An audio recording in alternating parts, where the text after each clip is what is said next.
Tonight, tickets for Marine Atlantic ferries are about to get cheaper. That story and...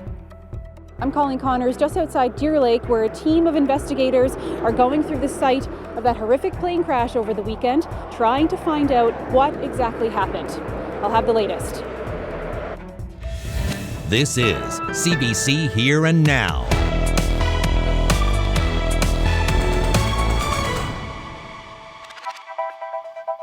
Good evening and welcome to Here and Now. I'm Heather Gillis, filling in for Carolyn Stokes. All this week, we'll have a slightly shorter 30-minute show, followed by Land and Sea. But first, our top story. Investigators are combing through the rubble today, trying to find out how a twin-engine plane crashed just outside the Deer Lake Airport. The plane went down near the highway Saturday evening, killing 2. The CBC's Colleen Connors takes us to the scene. 3 investigators with the Transportation Safety Board of Canada are combing through the charred pieces after this horrific plane crash on Saturday evening. Now, this is right next to the highway, just, meters from the turnoff to the Deer Lake Airport. 2 people died in this crash over the weekend. Today, this small crew measure the scene, look for all the parts of the aircraft, and start to piece all the evidence together. Any ideas what could have happened here? The possibilities are numerous. So right now, to say anything would be just speculation on my part. Police confirmed today 2 men died, a 54-year-old pilot and the lone passenger, a 27-year-old man. Airport officials say the twin-engine aircraft left at 5:27 on a sunny Saturday evening. They received reports of the crash here around 5:35. Emergency medical services, the Deer Lake Fire Rescue, and the airport emergency responders all attended to the scene. Witnesses say the plane turned upside down in the air and crashed, leaving a large ball of black smoke. We're in the process of determining that. So, we take witness statements and we analyze those witness statements, right? Because normally an aircraft accident will, is traumatizing for everyone. So, we'll take that into account, but one of the reasons we look at the ground scars and the position of the aircraft as it came to rest, it tells us a lot about its attitude when it struck the ground. Investigators wear masks when they're handling the debris to protect them from the ash and contaminants. But the TSB says all the pieces of the aircraft are here at the site. It's never easy, and it's something you never get used to, but it's something that it's a part of our job, and it's what we sign up for. So, that's what drives us to do the work we do, is to come to the result to make aviation safer and to give closure, hopefully. Chalk and the other investigators will be on site here going through all of the pieces of the plane for another couple of days. They plan on using a drone tomorrow to get a better sense of exactly what happened here. Then they will remove the pieces from the site here on the side of the highway and continue their investigation elsewhere. The full report on exactly what happened could take up to a year to be made public. Colleen Connors, CBC News, just outside Deer Lake. In other news now, a man has been charged with first-degree murder following a fatal shooting in St. John's last week. As Ryan Cook reports, the suspect and victim appear to have a history connected by more than just a murder charge. 48-year-old Corey Snook was charged with first-degree murder on Monday afternoon, alleged to have shot and killed 30-year-old Terry Griffin last week. Snook made a brief court appearance by video where a judge read out a long list of his new charges. Snook was already facing charges for allegedly assaulting 2 people with a weapon and uttering threats. One of those people was Terry Griffin. Court documents say the incident happened last Wednesday, a day before the shooting on Salter Place. Police arrived on scene there last Thursday around 10:40 a.m. after reports of a disturbance. They found Griffin dead inside a home with an apparent gunshot wound. The RNC says investigators immediately determined the incident was targeted, but called for a shelter-in-place order for nearby residents as the situation unfolded. Officers then headed over to nearby Gross Morin Place, where tactical units geared up and entered another home. Snook was taken into custody without incident. 3 others were detained at the scene and then released. Snook was scheduled for a bail hearing on Tuesday on the assault charges, but that will not go ahead now that there's a murder charge in the mix. He's also slated to be sentenced in August on a long list of charges, including break and enter, theft, and assault. Ryan Cook, CBC News, St. John's. A 19-year-old man is dead after hitting a moose on the New Harbour Barrens yesterday. The Whitburn RCMP say it happened early on Sunday morning. Police say the driver was on his way to work and was the only person in the vehicle. Emergency responders pronounced the young man dead at the scene. Police say this is the third serious moose vehicle crash this month and the second fatality. Moving on now, traveling from Newfoundland by ferry will soon get a lot cheaper. Prime Minister Mark Carney announced big changes for transportation in Atlantic Canada today, including a cut to ferry tickets for this province. The CBC's Jessica Singer explains. The federal government is cutting Marine Atlantic ferry rates in half. That was the word from Prime Minister Mark Carney at an announcement today in PEI. Starting August 1st, passenger and passenger vehicle fares will be slashed by 50%. That will apply to both the Argentia and Port aux Basques runs to and from Nova Scotia. The feds also announced they'll be freezing Marine Atlantic's commercial freight rates. Carney says these cuts will bring big economic growth to the province. The reductions to the Marine Atlantic fares in Newfoundland and Labrador alone are expected to bring over $28 million into that province's economy and boost out-of-province tourism. As the saying goes, a rising tide lifts all boats. Hello. The price cut doesn't apply to the cost of cabins, but here's what the changes will look like for passengers. Let's say you're a couple traveling on the Port aux Basques ferry. You're bringing your car and you need a 2-bed cabin. That trip would have cost you around $330 before fees and taxes. But with the new fare cuts, that trip will now cost around $230 before fees and taxes. There's also some positive news for people who have already bought their ferry tickets for upcoming trips. I want to let customers know that the refunds are coming. Anybody with travel on or after August 1st, they will be subjected to a refund. While cheaper ferry tickets may be positive news for passengers, whether people will be able to get a spot on a ferry is another thing. At this point of the busy summer season, Mercer says there have been around 9,000 more passengers using the ferries in comparison to last year. Cabins have already been sold out for most of this summer, and Mercer says thousands of ferry tickets have already been booked for next summer. People haven't been able to make bookings for the crossings that they want. We've heard stories where, I'm desperate to get across. I need to for any number of reasons. And that certainly is a challenge for us. Mercer says replacing aging fleets will help increase ferry capacity. He says Marine Atlantic will soon be able to tell how much the new rate reductions will affect demand, including whether it will bring more tourists to Newfoundland during the fall. Jessica Singer, CBC News, St. John's. To healthcare news now, a stark increase in syphilis cases over the past several years is causing concern for health officials across the country, and that includes in this province. As Here and Now's Henrika Wilhelm reports, experts are working to increase awareness and testing. Tiny bacteria, big impacts on a person's health if undetected.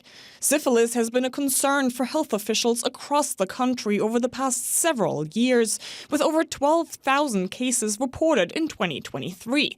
While still at a much lower scale, the trend can be seen in this province too. Things are climbing quite steeply. In fact, cases almost doubled from 2023 to 2024, and an outbreak was declared in the Labrador-Grenfell region in September last year. That's where 80% of this year's cases were also recorded, 140 so far for the entire province, another 47% increase. When you have an outbreak, of course, we go in and we're diligently looking for cases, doing contact tracing, that sort of thing. So we do expect to find more cases just simply because we're looking for them. The stark increase comes following 9 years with an average of only 38 cases annually, 55 at the most. For those working in sexual health, it's a big concern. Trends typically move west to east when it comes to these kinds of things, so we're worried about a potential continued increase. Possibly behind it, she says, decreased condom use in youth as well as lower testing numbers since the pandemic. That's where a new campaign comes in. No More, Test More aims to get people to do just that. Syphilis kind of sounds older. It's been around for a long time, and we were actually quite close to eradicating syphilis at a certain point, but again, I think that decrease in testing and decrease in attention to sexual health has definitely caused it to spike back up. At the Medication Therapy Services Clinic, 1 Munn pharmacy professor has been studying syphilis and other sexually transmitted and bloodborne diseases for years, leading a study about the role of pharmacies in sexual health care. As many as 60% of the people who were tested in our study had never been tested for syphilis before. So I think that, as we look at expanding where this might go, there's certainly evidence to support pharmacists' role not only in testing, but also getting involved in prevention. As the infection is often without any symptoms, Kelly says testing should become part of healthcare checkups like flu shots or pap tests. And she says pharmacies can play an important part in offering more testing options, especially for residents in rural areas. If they run into someone they know in a pharmacy, they could be there getting a flu shot or picking up, a carton of milk. So I think really giving people choice is one of the ways that we need to try to get at this problem. She says making pharmacy-based sexual health services an integrated part of the healthcare system is the subject of ongoing conversations with the province. In the meantime, they say increased public messaging is already working, with a slight slowdown in the growth of cases. Henrike Wilhelm, CBC News, St. John's. The NDP is calling on the province to pay nursing students during their work terms. The party says it's unfair to ask them to provide valuable healthcare services for free. It's unacceptable that in 2025, NL nursing students must complete an unpaid work term of up to 1,300 hours. These young people have to take out loans, pay tuition while they're performing vital work in the wards and other workplaces. And we should point out too that in many cases, some of these students are probably working at other jobs just to maintain their living, their rent, and so on and so forth. Union leaders agree with the NDP. QP President Sherry Hillier is also a licensed practical nurse. She says paying nursing students on their work terms will increase the number of nurses who stay in the province. But if there was pay there, maybe there would have been more licensed practical nurses in the workforce today, because you were getting student loans. You didn't have the money. But if you received money while you were working, because back in the day it would be 6 months. Now I think it's up to 3 months that our nurses are out working in the field with no pay. Paying to go to school, actually, with no pay in return, and working side by side with the nurses that are already in the healthcare system. Well, the Canada Games is getting closer to the end of its cross-country journey, the torch that is. It made the rounds today in Logie Bay, Middle Cove, Outer Cove. Madison Taylor was there. The Canada Games torch has travelled all the way from Ottawa to right here, Logie Bay, Middle Cove, Outer Cove. And despite the wind, the torch is burning bright, one step closer to St. John's. Starting at Middle Cove Beach, the torch passed through 7 torchbearers and 5 exchange points as it made its way up from the water. For lifelong athlete George Tucker, carrying the torch was a special moment. Not only for him personally, but for his grandchildren, who get to see him participate in this aspect of the Games. They didn't see me actually perform. So to do it for them. And so they actually flew in from Halifax to be here. Tucker is also set to volunteer as mission staff once the Games begin. He hopes that his involvement might spark others to get active. Maybe it inspire some people who maybe haven't done as much fitness as they would like and so on, to maybe get out there and do something and participate and become fitter and enjoy life more and so on. So if even I can help achieve some of that, it will be marvelous. For Mayor of Logie Bay and Cove Middle Cove, Dennis Hickey, it meant a lot to the town to be involved in the relay. I think we're very happy to have the torch relay here. We're a very big sporting community, and to have the opportunity to participate in the Canada Games and the torch relay is very good, yeah. As this leg of the relay came to an end in Kelly Park and Justina Centre, the celebration had plenty of activities for the community to get involved. With one more stop in Mount Pearl, it won't be long before the torch reaches its final destination in St. John's. Madison Taylor, CBC News, Logie Bay, Middle Cove, Outer Cove.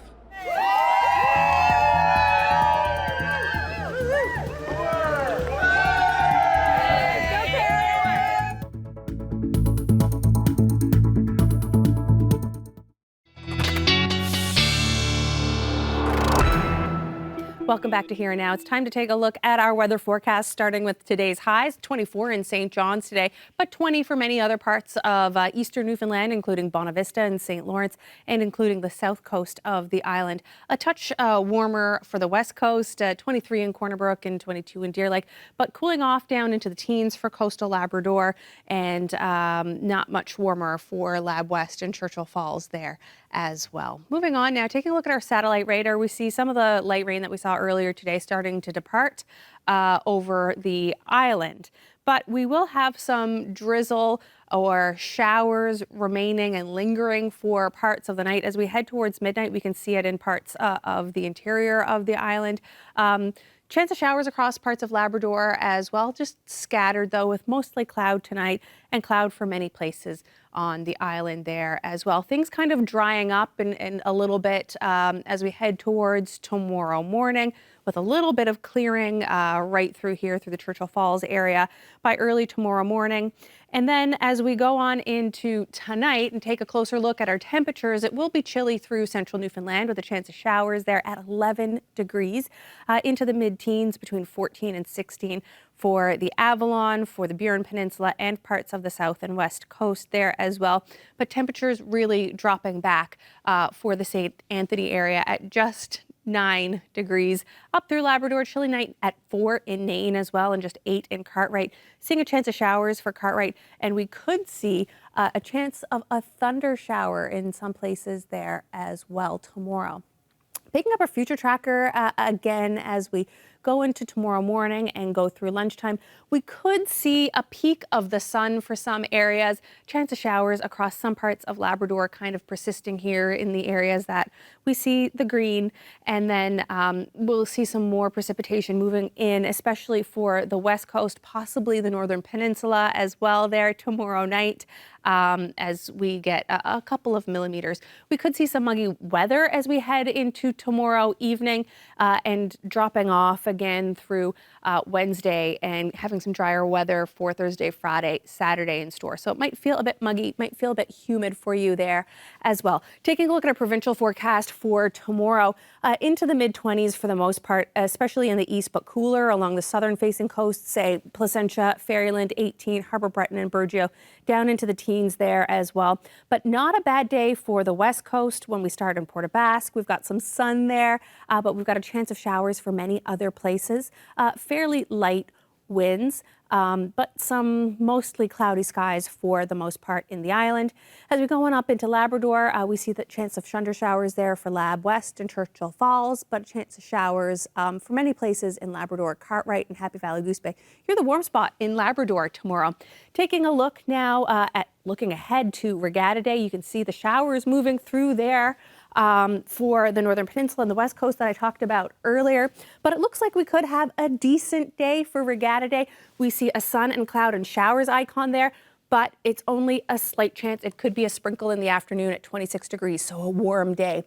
Taking a look at our 5-day Friday, Saturday, looking great in the east. Same thing for central and western Newfoundland, temperatures into the 20s. And then for Labrador, looks like we've got a string of showers there for both areas in western Labrador. And we'll leave you with this sweet sunset from Rod Collins. Moving on now, most boxing matches, like most boxing matches, a recent one in China featured jabs, hooks, and crosses, but it didn't look the way you might think.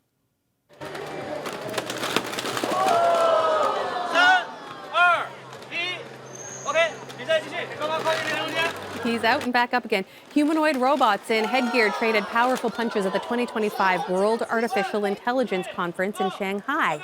They were controlled remotely by operators outside the ring, but like their human counterparts, these boxers demonstrated great agility and balance, punches and kicks, even getting up when they got knocked down.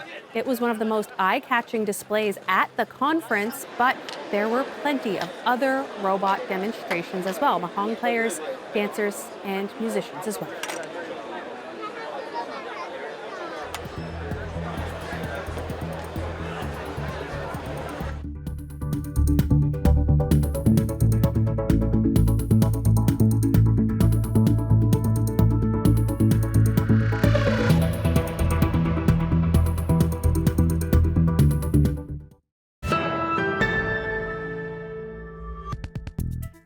Welcome back. More people are using video games as a way to help with their own mental health.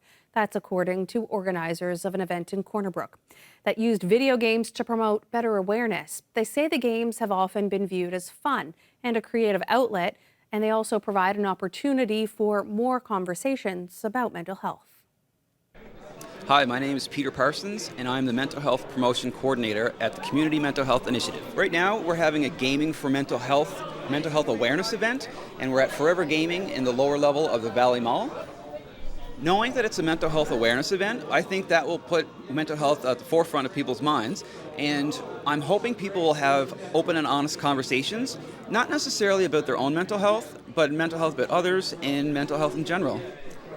Behind the scenes, when we put together an event like this, what we hope for is that somebody will show up.